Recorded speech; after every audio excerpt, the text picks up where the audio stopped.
Welcome to week 1 Romans review. We're going to review Romans 1 through 3. And here's the big idea. Before you get to good news, you have to talk about bad news. You have to talk about the problem. And that's what Paul's really going to get to in these first 3 chapters. So chapter 1, he opens up with, he's unashamed of the gospel because of the power of God to those who believe. So Paul loves the gospel. It's the explosive power of God in your life when you believe in the Lord Jesus. He changes, he wrecks your life in a good way. So Paul's both obligated and eager to preach this good news, this gospel. And then in day 2, starting in verse 18 of chapter 1, we see that distorted worship leads to distorted living. See, what Paul would say is because there is a creator and we are created, the most natural thing for us to do is to worship our creator.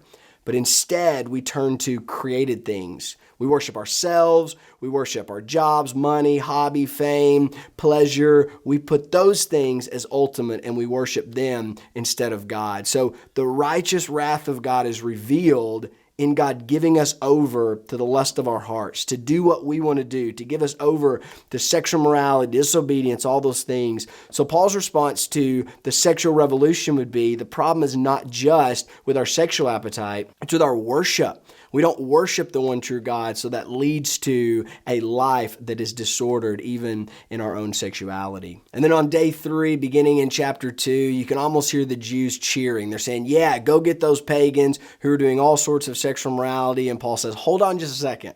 Before you judge, you're without excuse too, because you know what you should do. You know the law, yet you don't do it. So God shows no partiality. Just because you're a Jew, just because you have the law, doesn't mean you're off the hook. Then on day 4, beginning in verse 17 of chapter 2, Paul begins to deal with this idea of what advantage do the Jews have them? I mean, they have the law, they have circumcision, they have the covenants. And he says, yeah, those all are great things if you obeyed God. But because you don't obey God, then your circumcision becomes uncircumcision, because what really matters is not external things, but your internal life. And that's what he's going to get at, that it's the inside that really matters. And then in day 5, chapter 3, verses 1 through 20, what we basically see is we're all in the same boat. We're all under that blanket of we've sinned and fallen short of God's glory. It says no one is good, no one is righteous, no, not one. No one seeks after God. We've all become like open graves with our mouths, and we've done wicked things with our lives. So the truth is, chapters 1